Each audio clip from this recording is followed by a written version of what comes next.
Today we're going to be talking about power clean and push jerk barbell cycling. We're going to talk about a couple of inefficiencies that we see and ways to correct that and why these are important. We saw that Al's elbows were down. What that meant is that all that pressure was onto his wrists as opposed to it being in that front rack position.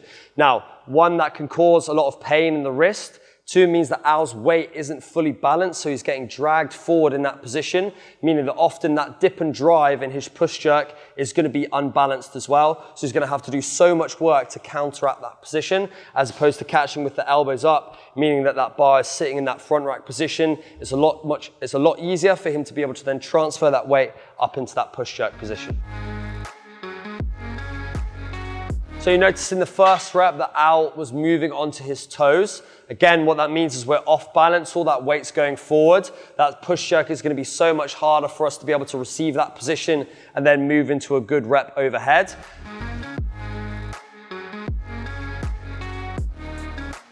On the second rep, we saw that that weight was too far back. Again, he was catching too far on his heels. Again, meaning off balance, means going backwards. It's going to make it even harder for him to go overhead.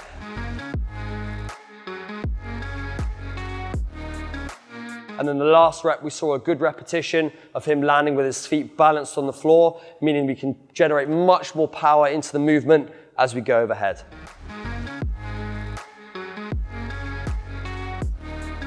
So in the last position, we're talking about making sure that our hips are coming back when we're catching in the power clean.